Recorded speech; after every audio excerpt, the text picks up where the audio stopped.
ভক্তিত শক্তি আছে, ভক্তিত শান্তি আছে, ভক্তিত মানৱতা আছে, ভক্তিত আন্তৰিকতা আছে, ভক্তিত শ্ৰদ্ধা আছে। এই সকলোবিলাক ভক্তিৰ যোগেদিয়ে উৎপত্তি হয়।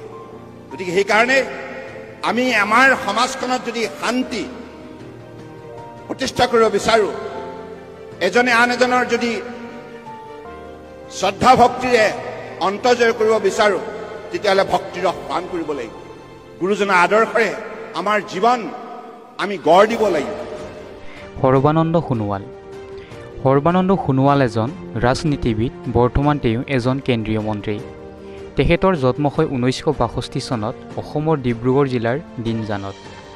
2014 চনত তেওঁ লখিমপুৰ লোকসভা সমষ্টিৰ পৰা নিৰ্বাচিত হৈ ভাৰত চৰকাৰৰ যুৱ কাৰ্যক্ৰম আৰু ক্ৰীড়া মন্ত্ৰালয়ৰ স্বতন্ত্ৰ কেন্দ্ৰীয় ৰাজ্য মন্ত্ৰী হিচাপে কাৰ্যনিৰ্বাহ কৰে।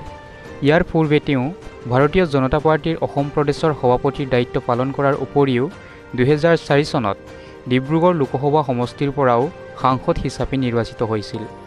2016 চনত তেওঁ মাজুলী বিধানসভা সমষ্টিৰ পৰা অসম বিধানসভালৈ নিৰ্বাচিত হৈ অসমৰ মুখ্যমন্ত্ৰীৰূপে 2016 পৰা 2021লৈ কাৰ্যনিৰ্বাহ কৰে। তেওঁ প্ৰধানমন্ত্ৰীৰূপে নৰেন্দ্ৰ মোদীৰ দ্বিতীয় কাৰ্যকালৰ দ্বিতীয় কেবিনেটত অন্তৰ্ভুক্ত কৰা হয় আৰু 2021 চনৰ 7 জুলাইত কেন্দ্ৰীয় কেবিনেট মন্ত্ৰী হিচাপে শপত গ্ৰহণ কৰে।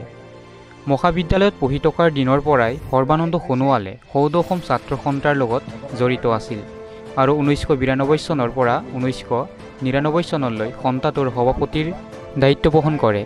লগতে 1994 চনৰ পৰা 2004 চনলৈ উত্তৰ পূব ছাত্ৰ সন্থাৰ চেয়াৰমেনৰ পদত অধিষ্ঠিত থাকে।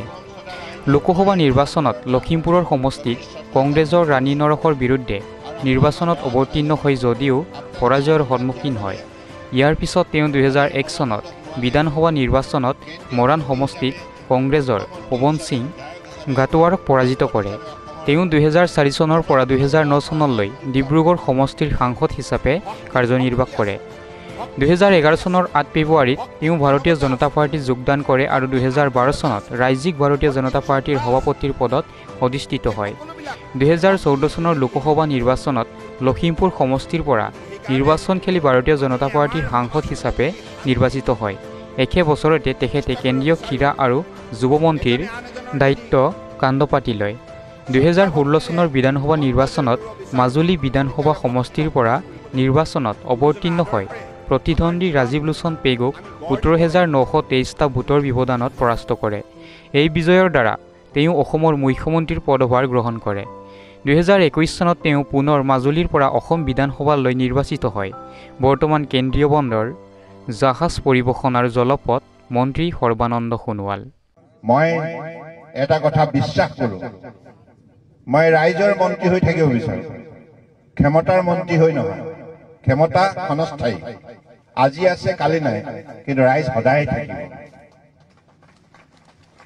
ৰাইজ হৈছে ভগৱানৰ ৰূপ, আমাৰ গুৰুসকলে কৈ গৈছে। সমাজখনক শ্ৰদ্ধা ভক্তি কৰি কাম কৰিবা, সদায় তুমি জীৱনৰ প্ৰতিটো মুহূৰ্ততে ৰাইজৰ আশীৰ্বাদ পাবা। মই আজি সভাত উপস্থিত থকা পৰম শ্ৰদ্ধা ৰাইজক মই অন্তৰৰ পৰা গভীৰ শ্ৰদ্ধা জ্ঞাপন কৰিছো আৰু আপোনালোকক সেৱা জনাইছো। আপোনালোকে আশীৰ্বাদ দিয়াৰ বাবে আজি সৰ্বানন্দ সোণোৱালে কেন্দ্ৰীয় মন্ত্ৰী হিচাপে, মুখ্যমন্ত্ৰী হিচাপে, বিধায়ক হিচাপে, সাংসদ হিচাপে অসমৰ জনসাধাৰণক সেৱা কৰাৰ মই সুযোগ লাভ কৰিছো।